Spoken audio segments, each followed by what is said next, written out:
அழகான ஒரு காட்டில் கிளி, குருவி, கழுகு, புறா எல்லா பறவைகளும் ஒரு பெரிய மரத்தில் கூடு கட்டி வாழ்ந்து வந்தாங்க. பகல் முழுவதும் இரைக்காக வெளியே சென்றுவிட்டு மாலையில் வீடு திரும்பின. ஒரு நாள் மாலை வேளையில் கழுகு வீட்டில் அனைவரும் பேசிக்கொண்டிருக்கையில் திடீரென்று இடி, மின்னல், மழை வேகமாக பெய்தது. உடனே கழுகு வீட்டிற்கு வெளியே பார்த்துவிட்டு, வெளியே இடி மழையா இருக்கு, எல்லோரும் அவங்க வீட்டுக்கு போங்க. நண்பா, எனக்கு ரொம்ப பயமா இருக்கு. நான் உன் கூடவே இருக்கேனே. சரி, இங்கேயே இரு.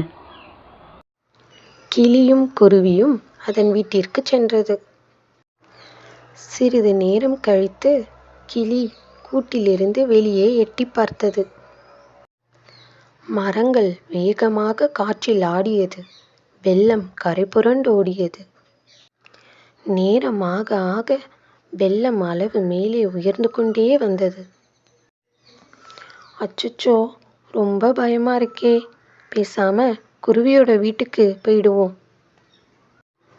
கிளி குருவியின் வீட்டை தட்டியது. குருவி வெளியே வந்ததும் இருவரின் வீடுகளும் வெள்ளத்தில் அடித்துச் சென்றது.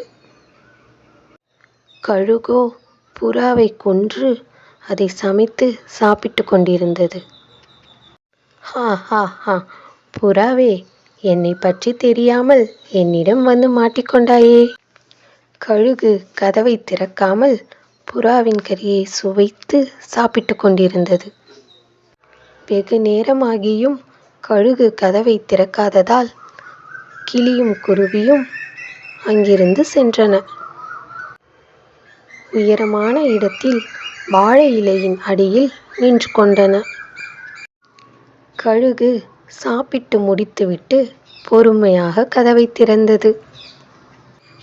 கழுகு கதவை திறந்ததும் தண்ணீர் உள்ளே சென்று வெள்ளத்தில் மாட்டிக்கொண்டது.